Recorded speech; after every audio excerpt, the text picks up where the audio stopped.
There's problems with these models, and I want to talk about those next. The first is linearization. Most of the models that I've shown you are linear. Even the OODA loop, one can argue that it's a linear model that just repeats itself. And that can be problematic.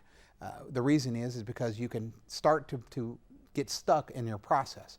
You can overlook right answers. For instance, James came up with a famous quote, all that is necessary to prove that all crows are not black is one white crow. And that's not an exact quotation, it's paraphrased, but his point was, if you decide that your problem is understanding that all crows are black, and you go out and you start to count all the black crows in the world, you're probably going to waste time. You just need to look for one that's not black. So sometimes when we have a linear approach, we overlook obvious solutions. That's one problem. Another problem is cognitive dissonance and recidivism, and frankly we have a huge problem with that in our senior leadership today, and I'm here to tell you, you might hear it described as indecisiveness. If you've been plagued by indecisiveness where you work or where you play, this could be the reason. Cognitive dissonance occurs when there's multiple solutions that present themselves simultaneously. The leader sees these solutions and there's certain angst that develops. Once a solution's chosen, that leader has angst over the solution, the road not taken, the solution that he could have gone with. So the leader may switch paths and go back to the other solution, or try to adopt hybrid solutions of these two potential solutions that don't fit well together. Ultimately, the focus of the leader becomes the decision-making process itself and not decisions. Such leaders will normally request more and more information, have more and more meetings, and decisions get delayed and delayed, looking for perfect information. Remember what Patton said, who is coursing across Europe, I'd rather have an 80% solution today than a 100% solution days from now, because he knew he had to act and he had to keep the Germans on the run. Another problem with these solutions is problem-solving creep, and that's if you tell a team you've got 4 days to solve a problem, even if it's a rather simple problem, you'll find that the team will normally take 4 days. We're all that way. We all have that tendency. If we allocate time to solving problems, we'll start to solve other problems that don't really exist. And we'll start to figure out all sorts of solutions to all sorts of related and ultimately unrelated problems that'll just occupy time when we could be efficient and effective with our solution to the basic problem.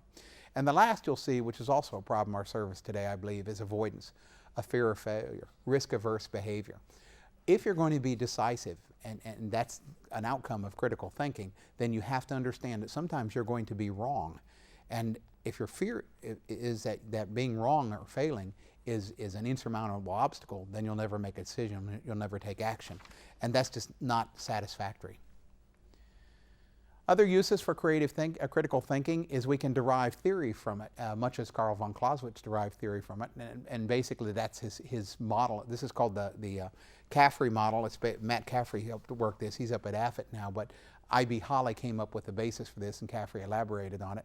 Nevertheless, you start with history, and you think critically about that history, and you develop theories. Some theories we could derive from our earlier exercise would talk about superior firepower, superior numbers, superior tactic, superior communications capability. And we could theorize on which ones were more effective. From the best theory, the theory that's proven in battle, we usually come up with doctrine, put that into strategy, try it out in execution, and then we'll go back and we'll have history and start over again. But basically, the function of critical thinking there is where we make that huge step from history, where it's just stories of the past, to theory, something we can actually employ. We can use it to interpret history and historical outcomes as a map of the Desert Storm campaign, and you can pull that aside, and in the bottom left there, you can look specifically at the ISR and the air control measures that are involved in that operation and construct theory for the future. You can also use it to build towards your own future.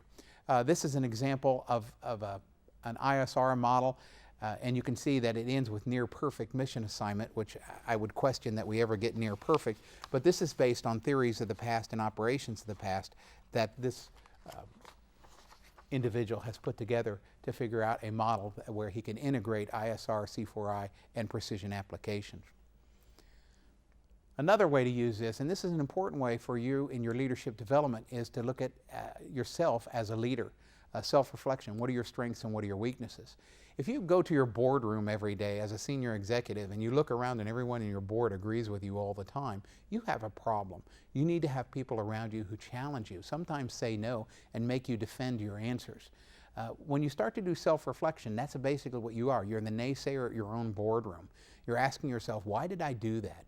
What do I hope to achieve? What are my long-range goals? And what I'm doing today supportive of my long-range goals, or is it not? And these are the type of questions we need to answer ourselves.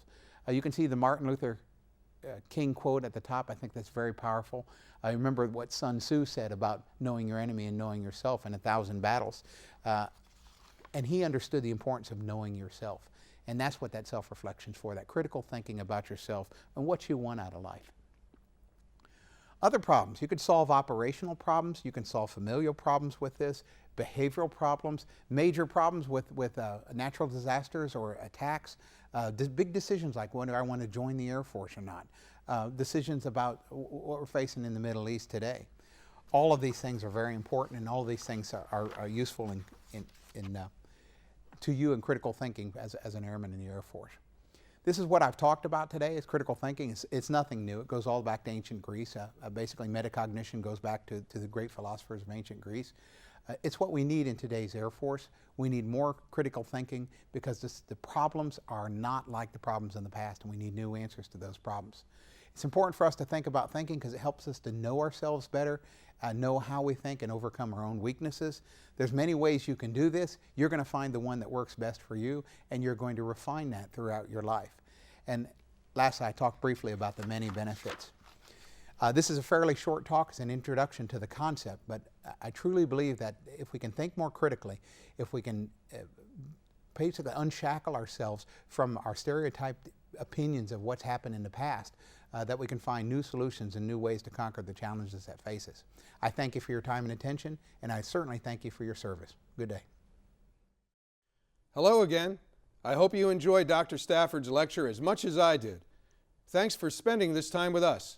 Until next time, annyeonghi kiseo, sayonara, and bongoluo.